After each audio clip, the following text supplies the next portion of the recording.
I'm Judy Utah. I'm the president of the Orange County Asperger Support Group. And today I'm going to present a presentation that I put together for the Autism Conference that starts tomorrow. And it'll be a 3-part webinar. This is the first part. And it's really a presentation to help parents raise their children from teens to adults to have a successful adulthood. A little bit about me before we get started.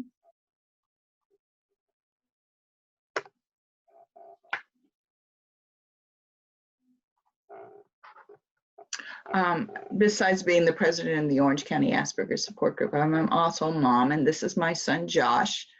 Josh is currently 27. But this picture was taken when he graduated from Woodbridge High School in 2010. My background is I was a software marketing executive, and so I think of release levels. So to me, I'm currently working on Josh 7.0. Each year or each basic phase of Josh's life, I've thought of it as a release level, and there's certain abilities he needed to have for the next phase of his life, and so we would work on those. And then there were certain bugs that we needed to fix, and so we would work on fixing those. And so that's kind of how I thought about raising Josh. He was diagnosed at just under 4 years with high-functioning autism.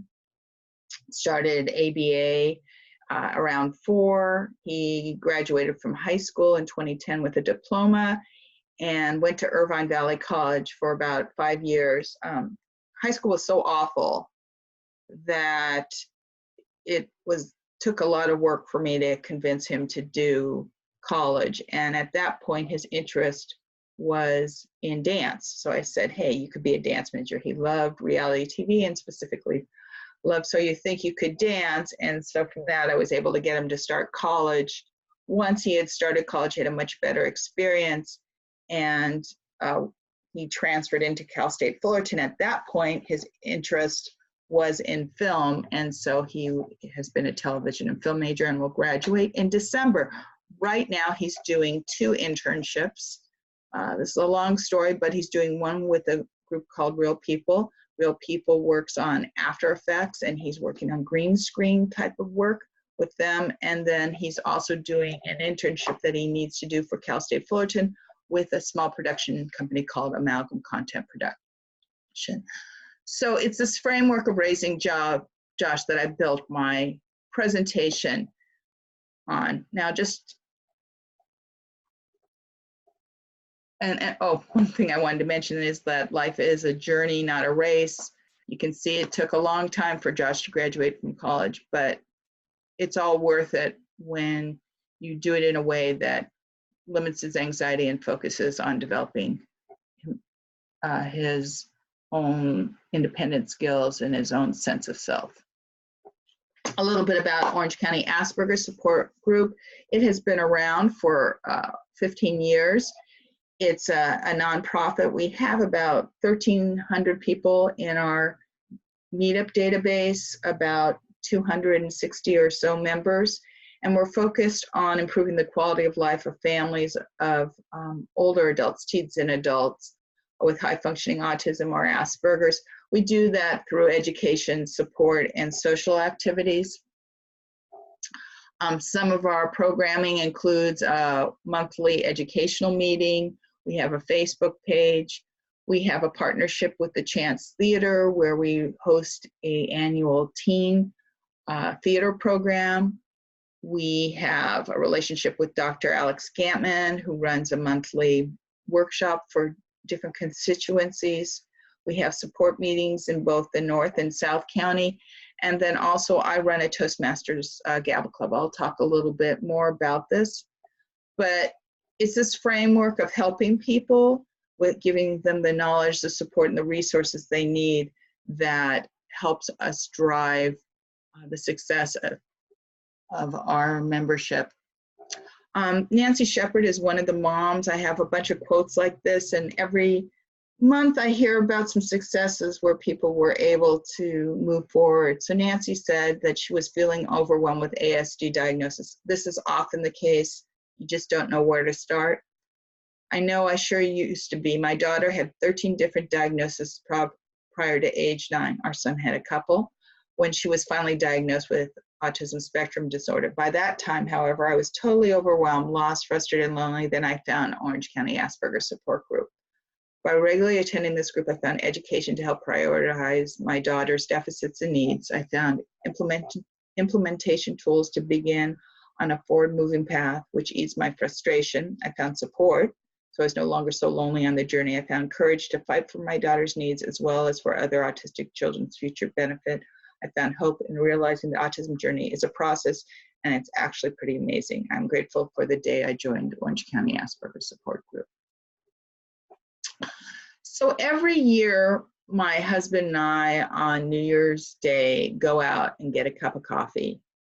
And we think back on the last year and celebrate the successes that we have. What have we gotten done and what didn't we get done? And then we make a plan for the next year. So I'm going to take you through a little mini journey and have you formalize some of your plans for going into 2020. It all starts with a vision. It starts with a vision of what do you want for your child. So I want you to take a minute, and you can pause this video, to visualize where you want your child to be in 5 years. What's the next phase they need to go through? Are they going to go to college? Are you looking for employment? What is that vision that you have?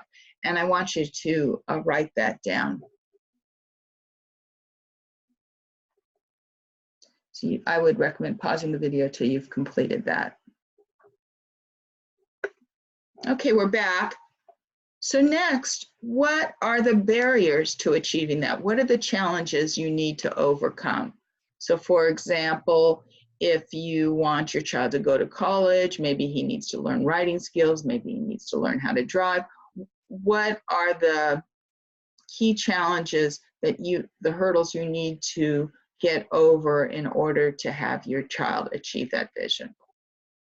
So again, I recommend pausing the video and restarting when you're ready to continue.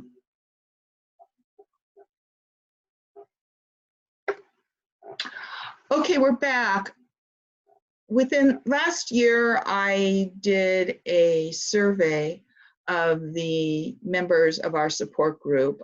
I got about 160 or so responses, and this was the response to what the concerns of other parents are. So the number one concern was finding employment.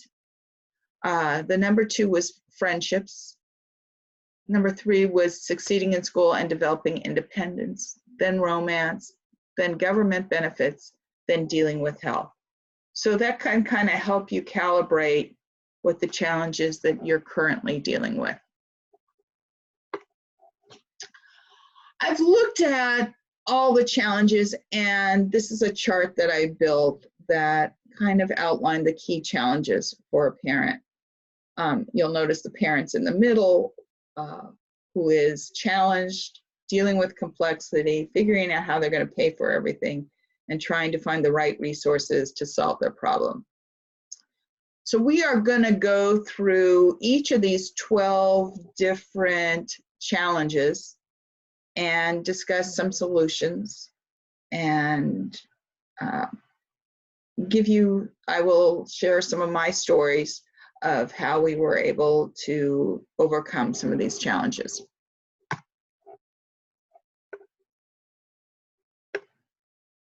So the first one is diagnosis. You remember Nancy Shepard mentioning that she had 9 diagnoses.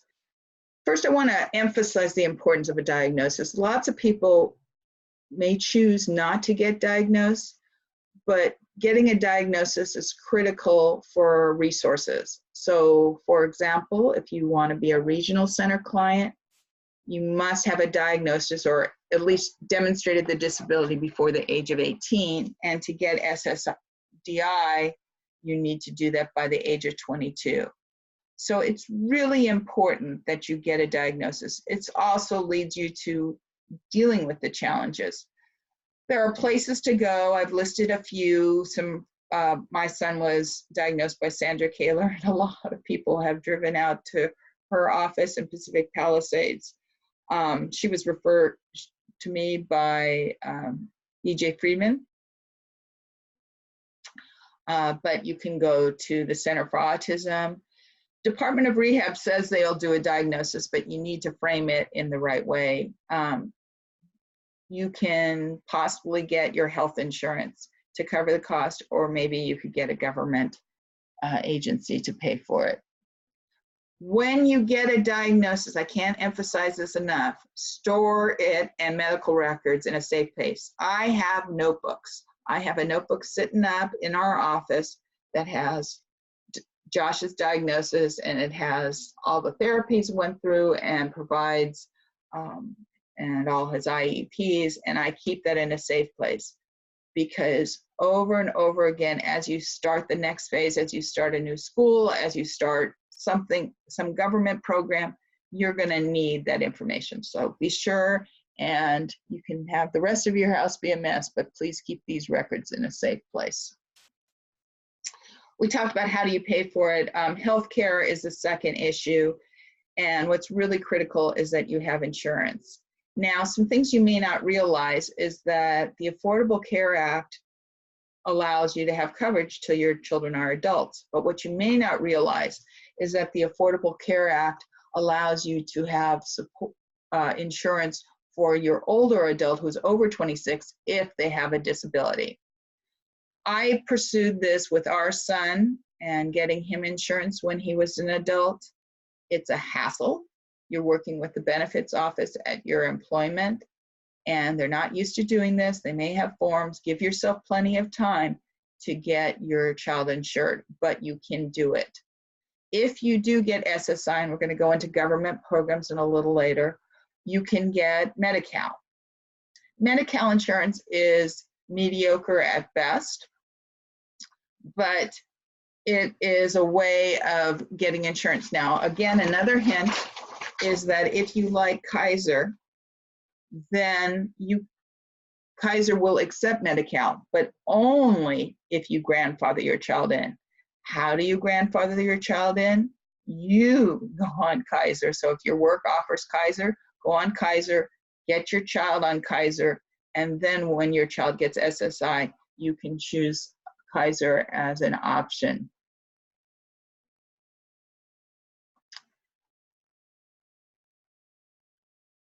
Okay, if you can also get Medi-Cal through social services, Orange County Social Services, which helps people who have financial need. And when you get Social Security disability insurance, you can get Medicare. There's a 2-year waiting period. I'll talk to you more about that in just the next slide when we talk about government programs.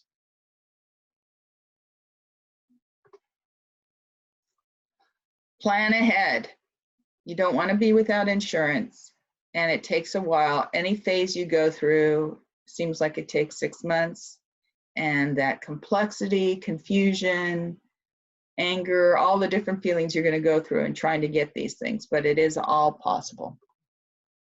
Okay, so let's talk about government programs. Are they perfect? No, but they're there to help you, and you should take advantage of them. How many of you are Regional Center clients?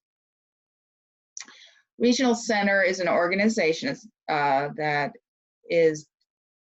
gets California funds to help people with disabilities. Now, there's kind of 3 different phases of Regional Center. First, before your child enters school, Regional Center will take care of providing things like ABA or other types of services. When your child's in school, you can get things like respite care and some other benefits. But when your child turns 18, you want to be in Regional Center because they can offer independent skills and employment opportunities. So Regional Center is important. If you have let your Regional Center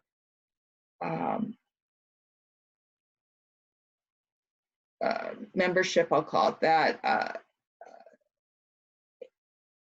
expire, or you quit being active with them, you can ask to be reinstated. I did this for my son when he was 18. It's important to do this. You'll see later some of the programs that they have available, but they're also a good way of getting, say, support from Department of Rehab. If you're a regional center client, it's easier.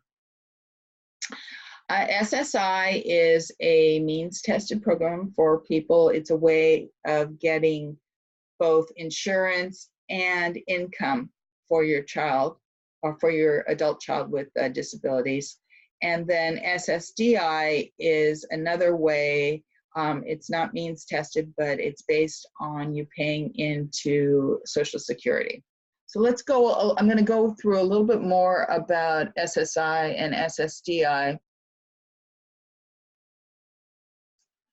One thing I'm recommending is we hired an advocate to help us navigate and apply for these services. You can apply directly with them, but some people get rejected, and so it's really important that you have good advice when you are applying for these services. They tend to filter out people, and you definitely don't want to go through the hassle of trying to apply and reapply. Just going back to our organization, this is a snapshot of how many people were participating in each different program. So about a third of our group were regional center clients, 29% were Medi-Cal or Medicare, Department of Rehab was about 26%, and getting income from Social Security only 16%. So that kind of gives you a feel for how others benefit from these agencies. So let's talk a little bit more about SSI. When I say it's resource tested, it means that they will only give you Social Security if you have under $2,000 in the bank. Now, this is why a lot of times you wait till your child is 18, because as parents, your income is counted when your child is under the age of 18. But when they turn 18, they can be independent and they can apply for SSI. So you need to get them under $2,000 in the bank.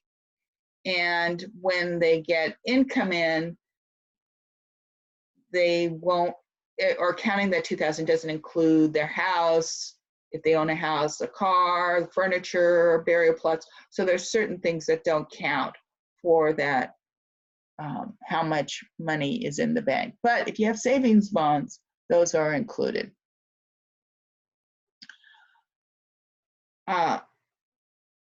Once you get SSI, you will receive income. The maximum amount of income that you will get is $931.72 per month for your adult child. This is if they're paying rent. And so that's what you get. Now, that's the total benefit, but there are multiple ways that that benefit gets reduced. So one is if they earn income. If they earn income for every $2 they make, they lose $1 in income. If you give them gifts, if they inherit money, they lose dollar for dollar up to 100%. And if you provide them with food and shelter or other kinds of gifts that are considered part of their, what should have been covered by SSI, they can lose up to 33%. So if you're giving them free shelter, they can lose a third of that, up to $300 and something of their benefit because you're paying for their rent.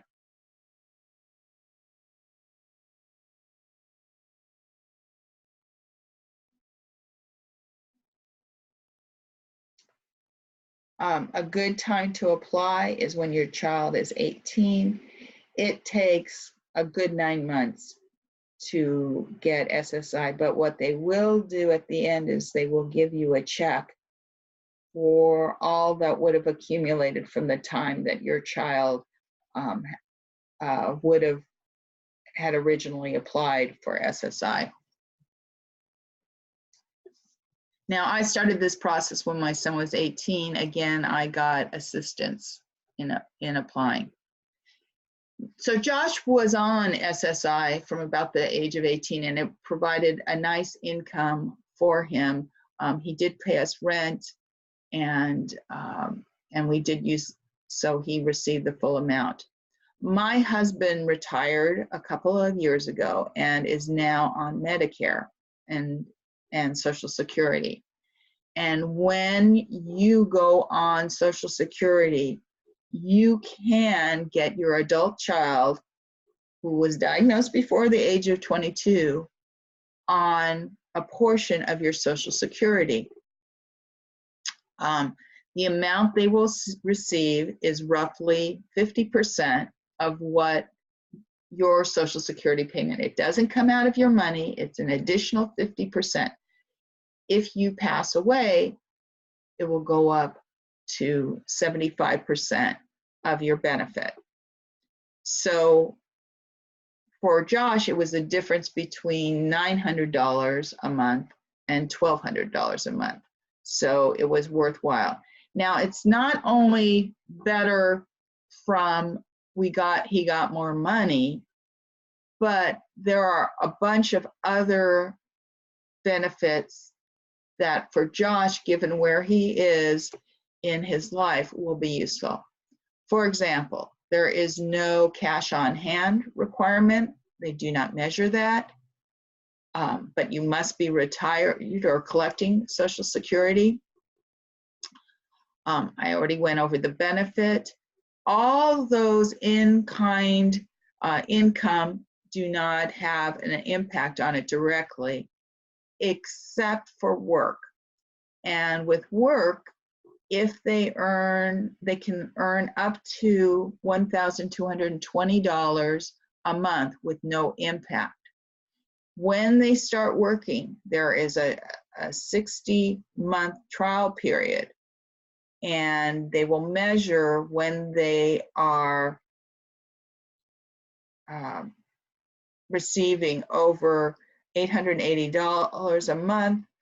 Then it goes into, they'll lose the benefit those months that they make over $1,220. There's an extension period. It's quite complicated. I have a slide on it in a next, but it's a much more generous go to work program. And so for us, as Josh is going to graduate, this will be a lot better than him losing his benefit for every dollar earned. The parent requirement is you must be receiving Social Security, and there's an insurance benefit. You get Medi-Cal with SSI. You don't get anything with SSDI, although the way it worked for us is we continue to get Medi-Cal through Orange County Social Services, and Josh will be eligible for Medicare next year, so he's only been receiving Social Security SSDI for a year, so next year he'll get Medicare, and we'll see what that looks like when we get there.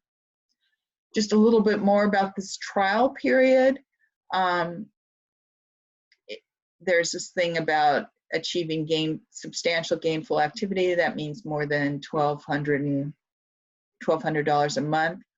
Once they get higher than $880 for a 9-month period during a 60-month period, then Social Security will start reviewing their income level. So they measure it for 60 months. If for 9 months during that 60-month period they make over $880, then they'll start looking at what they're making. If their average during that work trial period hits that $1,200 a month, then the benefit could stop. But if the average earnings are below that, then it will continue. And then they can re-enter after 36 months at any time if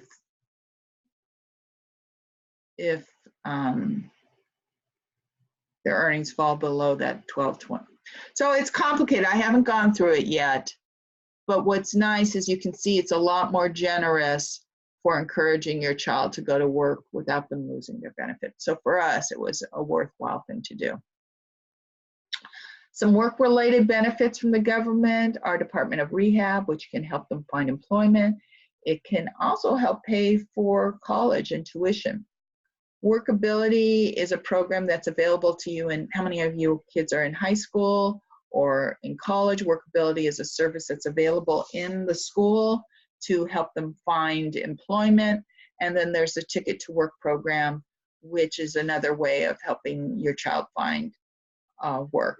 So these are work-related. We're going to go through them a little bit later when we talk about careers, but this is definitely benefits that you're going to want to apply for when you have a need for them. Okay, parenting.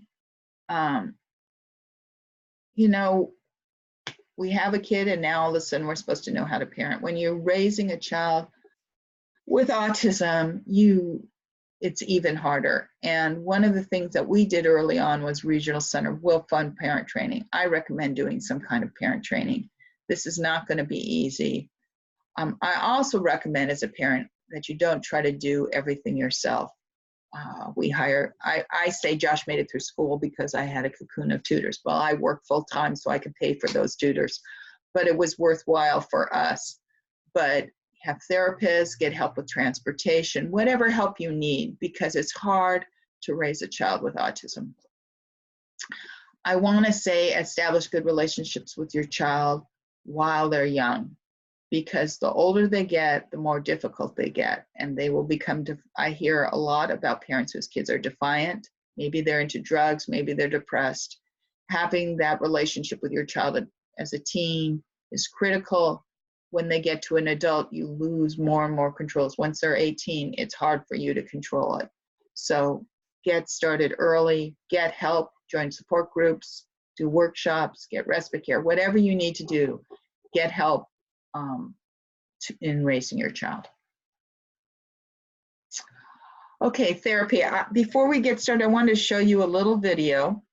As I mentioned in the beginning, one of the things that the Orange County Asperger's does is support a teen program called Spectrum Speak Up with the Chance Theater. After the summer, they put on a production that they actually write, and it's usually themed around autism. And there was a great skit on therapy. So I want to share with you this video.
Hope you enjoyed that.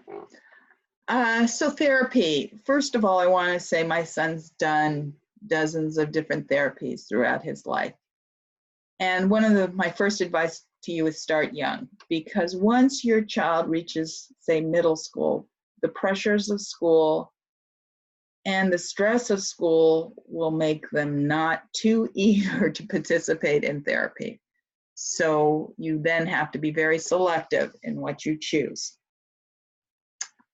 Here are some that I think are really important, and a few that I'll highlight for when they're older. So ABA was by far the most important therapy that Josh did. I don't think he had an IQ of 70 when we got started and very little language. I don't think he would be where he is today if it wasn't for ABA. Peers is a social skills program for teens and adults. It was developed at UCLA. This was a program that Josh did at around 18, and it really helped him understand relationships and put more of a focus on social skills. Cognitive behavioral therapy is a type of therapy that psychologists use today.